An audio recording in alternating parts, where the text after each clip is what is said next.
বৃষ্টি ও পাহাড়ি ঢলে রাঙামাটির কাপ্তাই হ্রদের পানি বৃদ্ধি পাওয়ায় জলবিদ্যুৎ কেন্দ্রের ১৬টি গেট খুলে দেওয়া হয়েছে। বেলা ১১টায় আনুষ্ঠানিকভাবে গেট খুলে দেয় কর্ণফুলী পানি বিদ্যুৎ কেন্দ্র কর্তৃপক্ষ।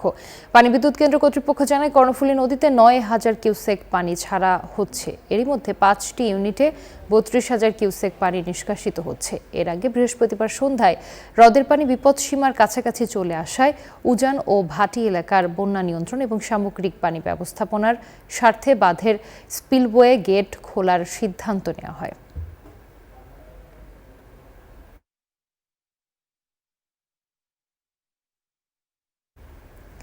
এ নিয়ে আরো খবর জানাতে রাঙামাটি থেকে সরাসরি যুক্ত হচ্ছেন সহকর্মী ফাতেমা জান্নাত মুমু।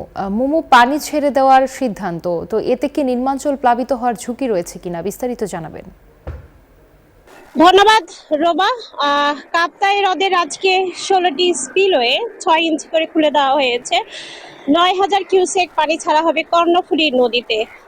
যারা কর্ণফুলী নদী তীরবর্তী বসবাস করে তাদেরকে কিন্তু আগে থেকেই সতর্ক করা হয়েছে, যার কারণে এই পানির জন্য তাদের কোনো ক্ষতি হবে এরকম কোনো আশঙ্কা করা হচ্ছে না। কারণ প্রতি বছর বর্ষা মৌসুমে কাপ্তাই হ্রদে যখন আবার অনেক বেশি পানি হয়, এই পানির চাপ কমানোর জন্য কাপ্তাই দেশ জুড়ে যে কোনো কেনাকাটায় ১০,০০০ টাকার বেশি অফার, তাই পেমেন্ট মানেই বিকাশ।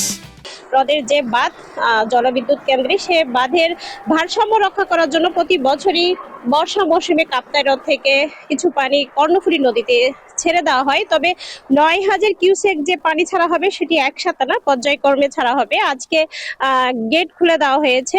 ১৬টি স্পিলওয়ে ৬ ইঞ্চি করে পানি নিষ্কাশন করছে। এছাড়া ৩২,০০০ কিউসেক পানি নিষ্কাশিত হচ্ছে জলবিদ্যুৎ থেকে বিদ্যুৎ উৎপাদন করার জন্য, যার কারণে এত বেশি পানির চাপ কর্ণফুলীর তীরবর্তী যারা বসবাস করেন তারা নিবেন না। আর তেমন ক্ষতি হওয়ারও কোনো আশঙ্কা নেই, কারণ আগে থেকেই প্রশাসনের পক্ষ থেকে ব্যাপকভাবে মাইকিং করে সতর্ক করা হয়েছে। যারা কর্ণফুলীতে মাছ ধরেন এবং কর্ণফুলী নদীর আশেপাশে থাকেন, পানিতে থাকেন, তাদেরকে কিন্তু আগে থেকে সতর্ক করা হয়েছে। তবে অনেক বেশি পানির চাপ নেই বললেই চলে।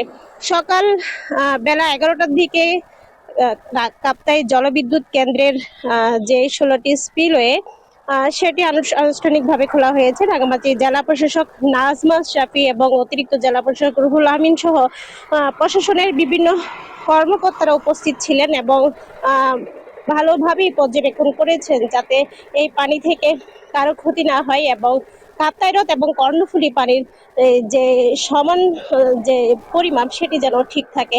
তো রাঙামাটি থেকে এই ছিল আমার কাছে সর্বশেষ তথ্য। ফিরে যাচ্ছি স্টুডিওতে রোবা। জি মুমু, আপনাকে ধন্যবাদ।